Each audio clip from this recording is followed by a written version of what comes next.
추석을 맞이해서 또 먼저 떠나신 분들도 많이 계시고 또 추석을 맞이해서 오신 분들도 계셔서 또 새롭게 오랜만에 만나 뵈는 분들도 있습니다.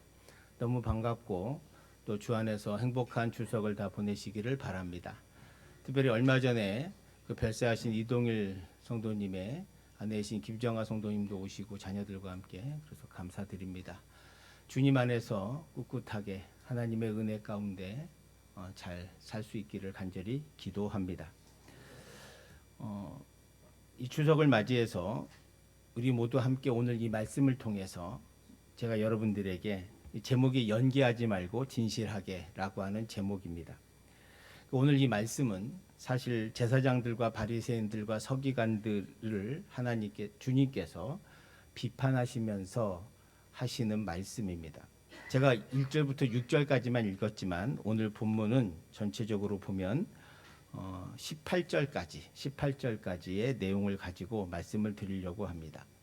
그러니까 유대교에서 제일 중요하게 경건 생활하는데 제일 중요하게 여기는 게 세 가지가 있습니다. 그게 뭐냐면 첫째가 구제이고 두 번째가 기도이고 세 번째가 금식입니다. 오늘 6장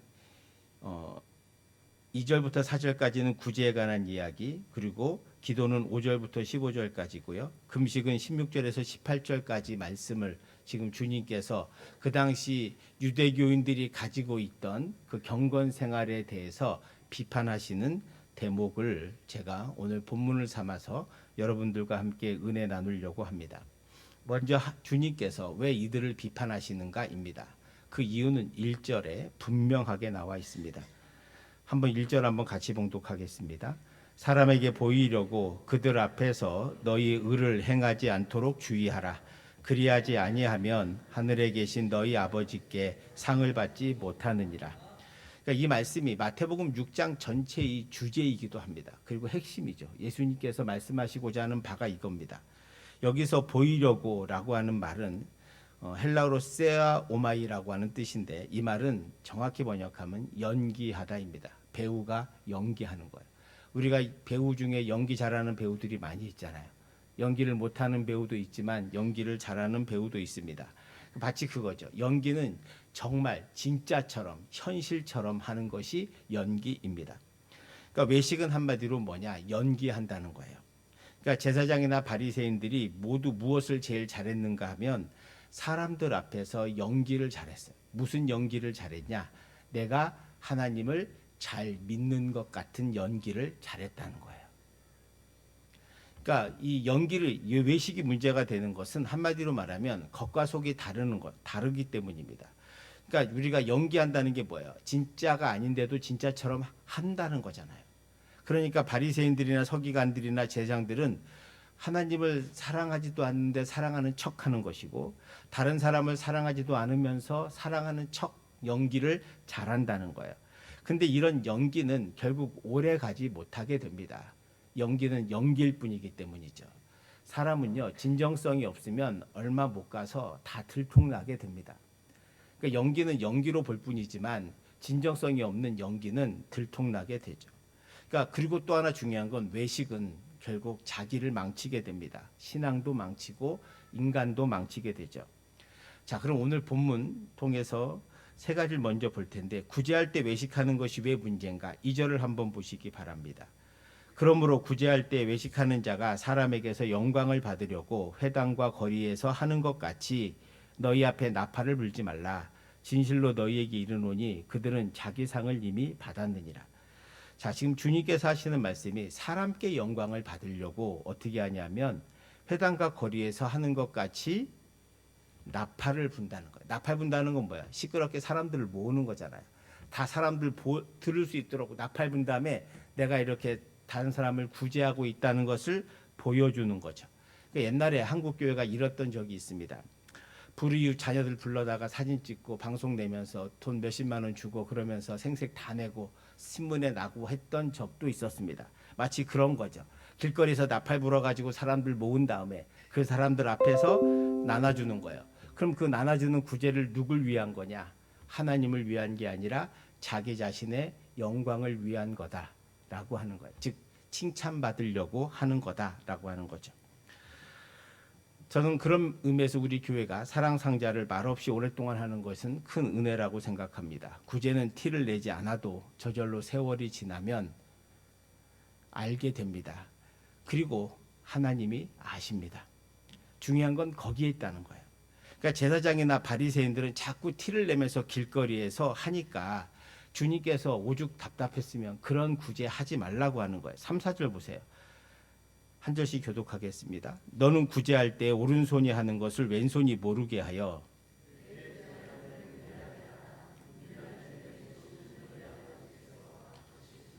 아멘. 남을 도울 때는 드러나지 않고 은밀하게 하라는 말씀입니다. 이 말씀을 기억해야 하는 거죠. 여러분, 구제할 때 오른손 하는 것을 왼손이 모르게 하라는 것은 숨기라는 거예요. 사람들에게 보여서 칭찬받으려고 하지 말라는 거예요. 왜?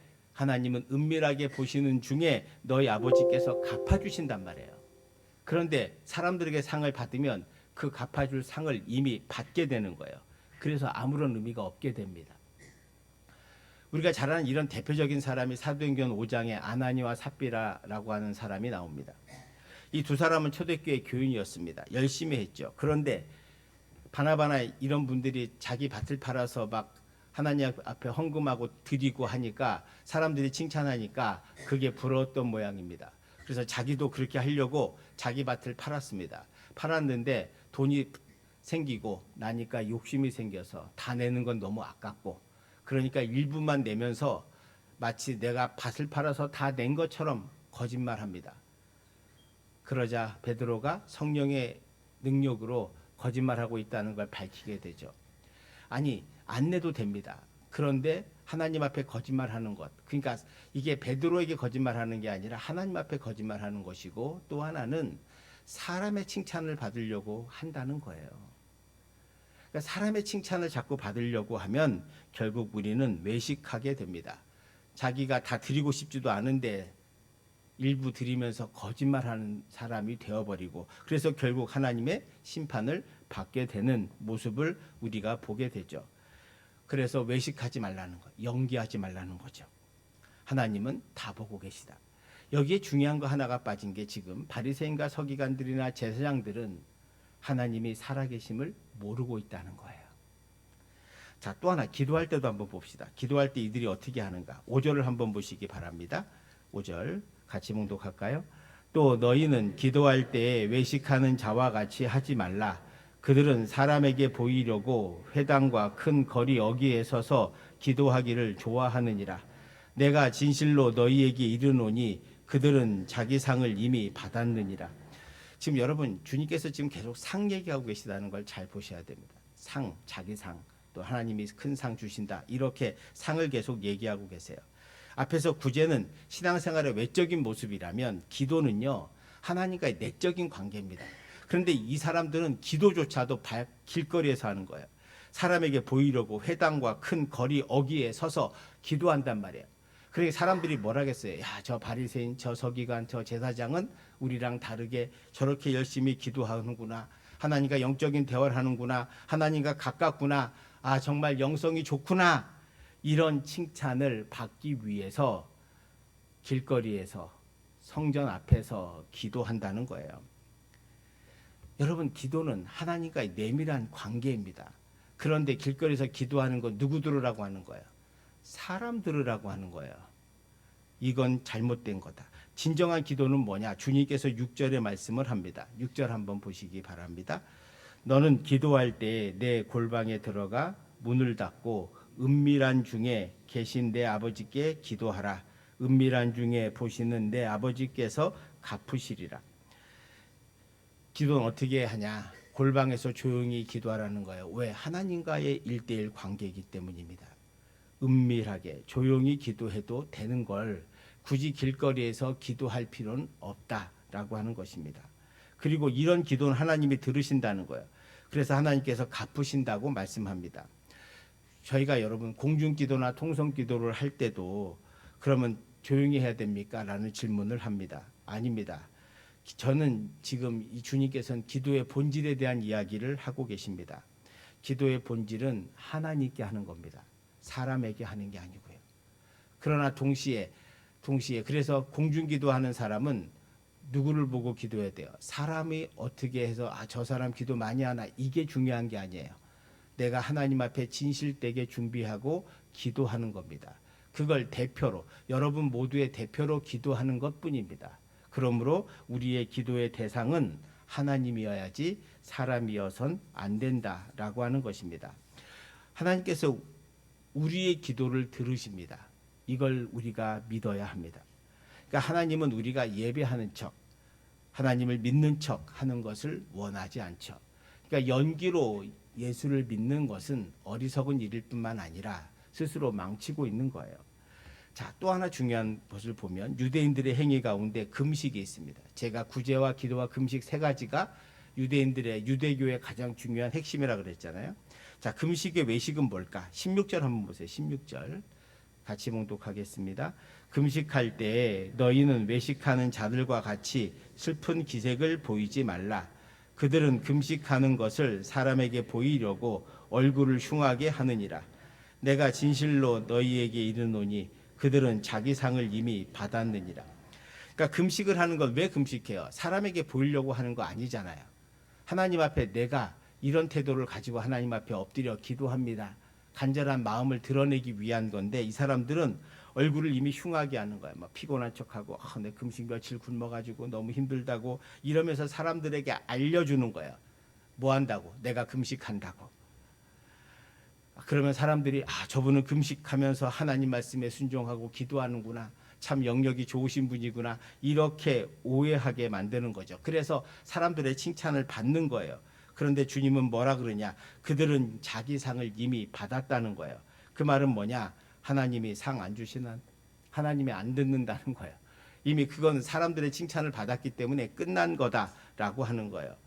그러면 주님은 어떻게 하라고 하시냐? 17, 18점 보시기 바랍니다. 한 절씩 교독할게요. 너는 금식할 때 머리에 기름을 바르고 얼굴을 씻으라.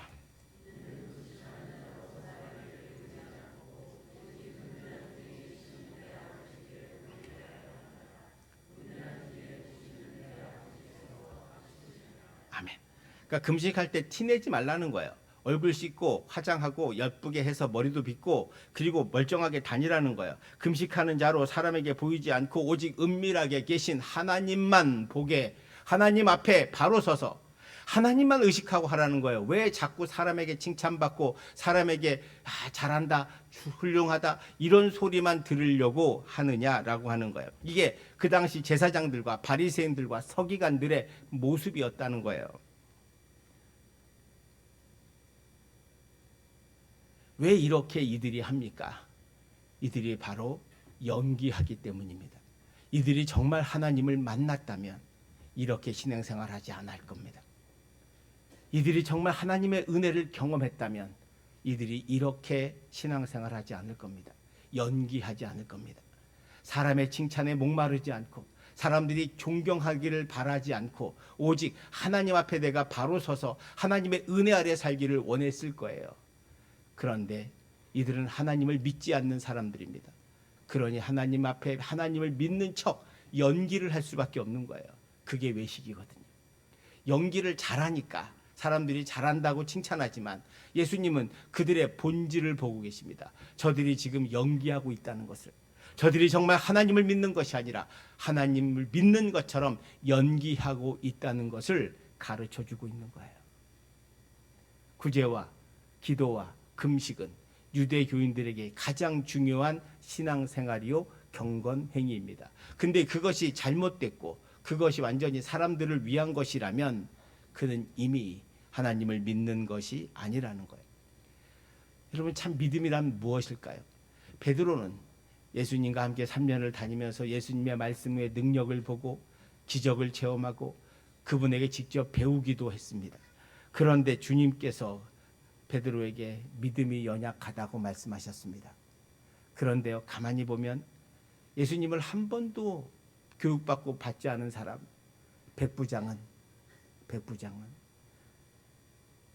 자신의 종을 고쳐달라고 했을 때 주님께서 가자고 하니까 아니 안 가셔도 돼요.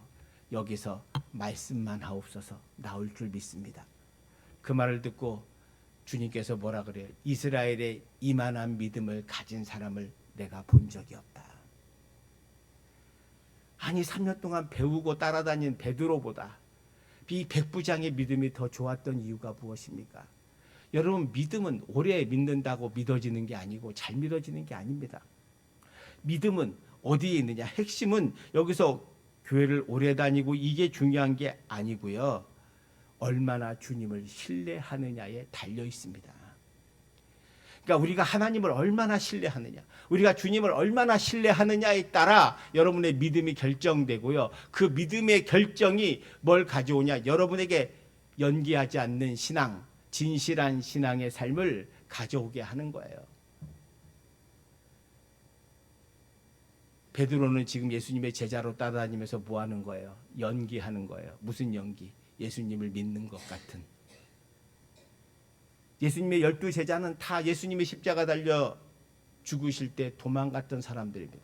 왜 도망가요? 그들은 그동안 예수님을 따라다니면서 연기했거든요. 무슨 연기? 이분이 왕이 되면 우리가 한 자리씩 얻을 거다라는 희망을 가지고 예수님을 따랐습니다. 근데 이 예수님이 무력하게 잡히자 에이 소용없구나. 그 연기를 집어치우고 도망가 버린 거죠. 이게 그들의 모습입니다. 그래서 그들은 예수를 진정으로 믿지 않았습니다. 진정으로 믿게 되는 건 언제예요? 사도행전 2장 이후에 성령의 충만함 받고 부활하신 예수님 만나고 어떻게 변해요? 그때부터는 어떻게 변해요? 죽음을 두려워하지 않아요. 그때부터는 연기가 아닙니다. 사도행전 2장 이후에 베드로는 연기하지 않아요. 그때부터 진심으로 주님의 말씀에 의지해 살아갑니다. 사람의 칭찬을 구하지 않아요. 사람이 죽인다고 협박해도 두려워하지 않아요. 왜? 주님을 진정으로 믿기 때문입니다. 우리가 주님을 진정으로 믿으면 두려워할 것이 없게 됩니다. 하나님을 경외하면 세상을 두려워하지 않게 됩니다. 우리가 세상을 두려워한다는 것은 하나님을 경외하지 않는다는 증거입니다.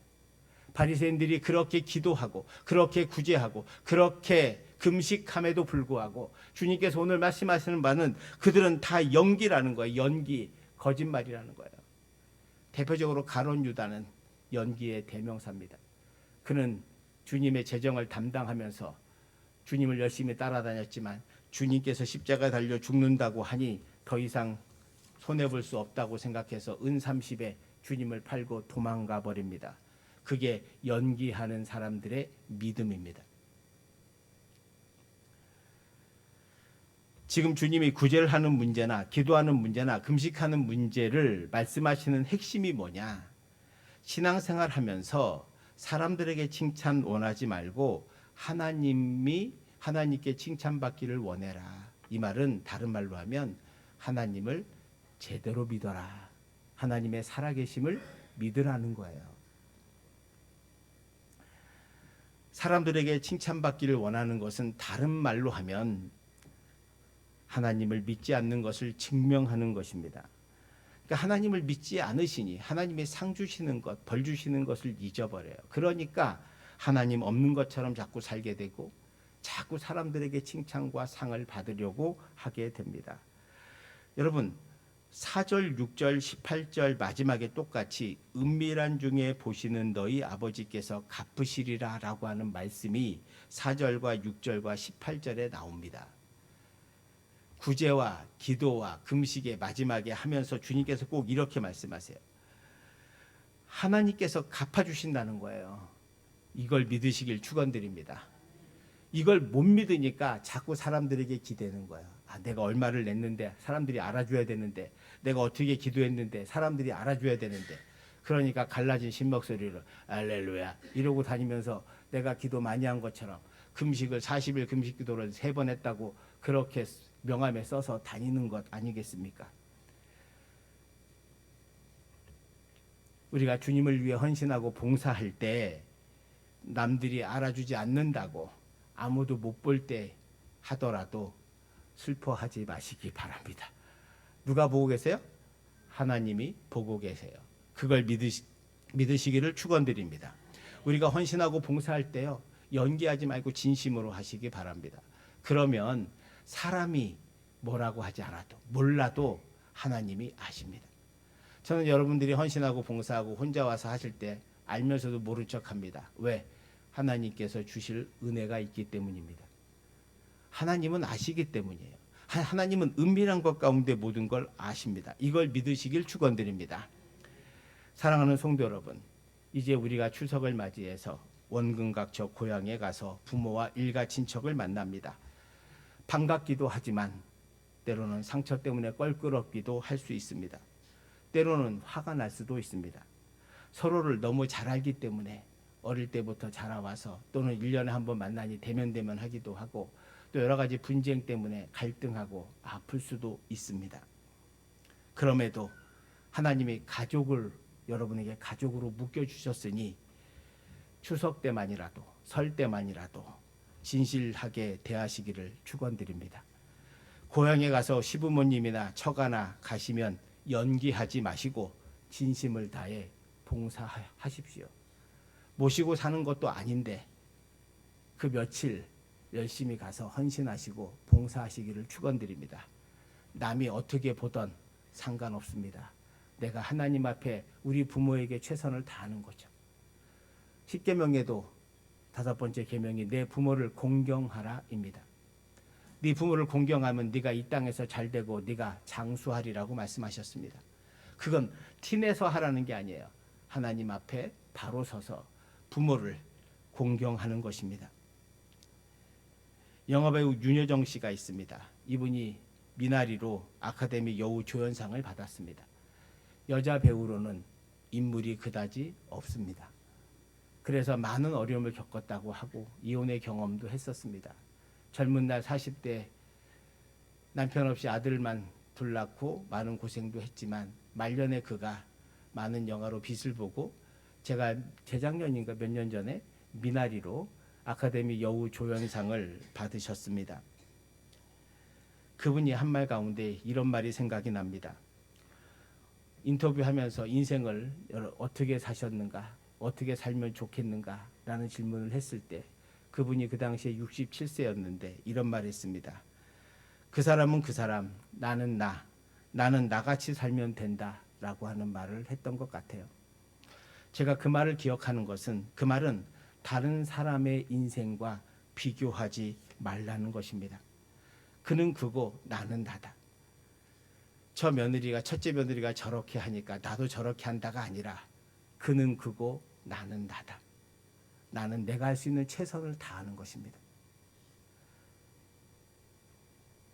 우리가 보통 한 4, 5 이제 며느리 아들들이 있으면 항상 그 중에 첫째는 열심히 와서 셋째 날부터 전부치고 고생하고 둘째는 바쁘다고 하다가 와가지고 돈 좀 많이 주면 어머니가 좋아가지고 그 사람만 칭찬하고 그 며느리는 3일 내내 일하는데 칭찬 한마디 못 받고 구박만 받는다. 그런 경우 종종 있습니다. 있죠? 있습니다. 그리고 바쁘다는 핑계로 돈만 주고 가도 밥만 먹고 갑니다. 아유 형님 미안해요. 제가 바빠서.